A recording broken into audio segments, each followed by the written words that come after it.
Ward प्रतिज्ञा में हमारे साथ जुड़ गए हैं वार्ड संख्या 131 के पार्षद गोविंद छीपा। गोविंद छीपा से बातचीत की हमारे संवाददाता पिंटू सिंह नरूका ने।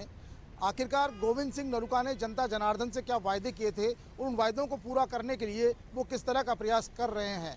गोविंद सिंह छीपा आरएसएस के प्रचारक रहे हैं और आरएसएस प्रचारक रहते हुए ही उन्होंने बीजेपी का टिकट पाया है और बीजेपी के पार्षद चुने गए हैं।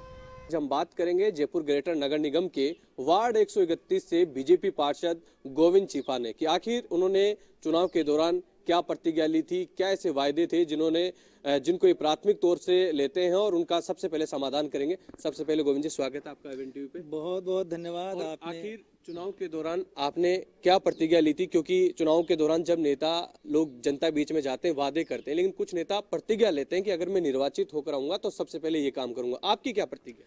देखिए, मेरा जो क्षेत्र है एबीसी ब्लॉक सेक्टर 4, ये समृद्ध वार्ड है। इसमें बहुत समृद्ध लोग रहते हैं और बात प्रतिज्ञा की या वादों की नहीं होती है।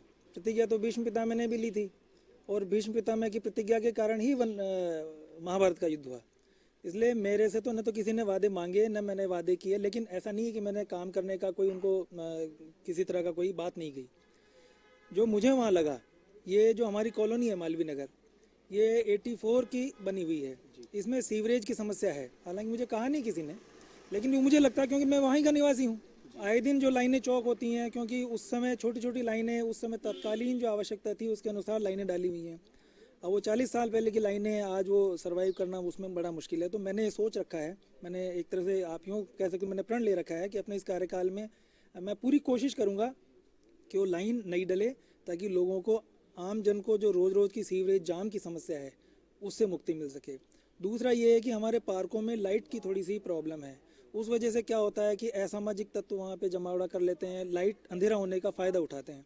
तो मैंने मेयर मैडम से भी रिक्वेस्ट की है कि, और उन्होंने स्वीकार भी किया है कि वो बहुत जल्दी इस पे एक्शन लेंगी, ताकि पार्कों में लाइट्स प्रॉपर हो जाएंगी तो वो जो इस तरह के लोग हैं वो वहाँ पे ना बैठें, और वहाँ पे जो हमारी जो मातृशक्ति है वो रात को 9 बजे भी गर्मियों में अगर वो घूमना चाहें तो घूम सकें। ये मेरे 2 प्रायोरिटी हैं। बाकी जो साफ़ सफाई है, सीवरेज, जो इस तरह की बातें हैं, वो तो मैं 2 कर ही महीने रहा हूँ। का कार्यकाल आपका हो गया है, क्या आपने पूरा ये समस्याओं के समाधान के लिए प्लान बनाया है? जो आपकी प्रतिज्ञा, जो वादे, इनको पूरे करने के लिए एक टीम बनाई होगा, एक प्लान बनाया होगा कि इसके अनुरूप काम करने होंगे। कुछ काम होते हैं उनमें समय लगता है लगातार, कुछ जैसे आपके सीवरेज का आपने वादा किया कि नई लाइन डलाएंगे, उसमें समय लगता है, लेकिन कुछ ऐसे छोटे काम जिनका समय पर और सबसे पहले निस्तारण किया जा सकता है, इस प्रकार का कोई प्लान आपने बनाया होगा अपने वार्ड के लिए? मेरे आने से पहले वार्ड में सफाई की व्यवस्था सही नहीं थी, क्योंकि बोर्ड ही नहीं था, पार्षद नहीं था, तो आमजन अपनी बात कह नहीं पाता था। तो मैंने आते ही सबसे पहले क्षेत्र वाइज, बीट वाइज जो उसकी व्यवस्था कर दी सफाई की। जैसे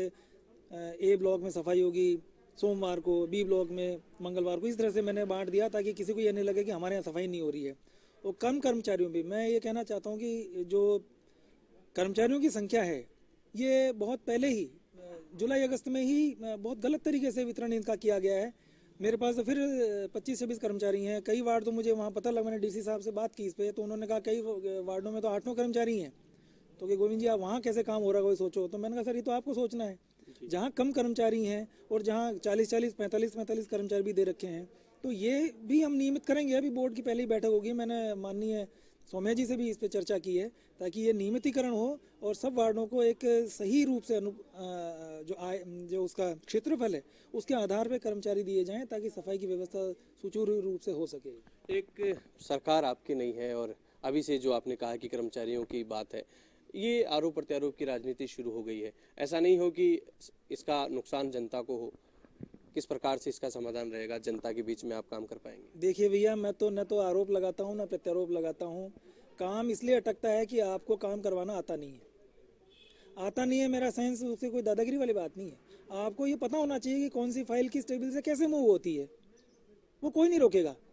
किसी भी सरकार में काम होते हैं। हम ये थोड़ी कह रहे हैं कि हमारी सरकार नहीं थी तो काम ही नहीं होते थे। काम तो होते ही हैं, बस थोड़ा समय लग जाता है। आपको ये पता होना चाहिए कि किस अधिकारी को किसके कहलवाने से कैसे काम होते हैं। आपको उसको जाके रिक्वेस्ट करनी है, नहीं मानता है तो थोड़ा ऊपर से प्रेशर डलवाना पड़ता है। मैं तो काम करवा ही रहा हूँ ना, और मुझे तो कोई ऐसा बहुत बड़ी दिक्कत नहीं आ रही है, मैं तो काम करवा रहा हूँ।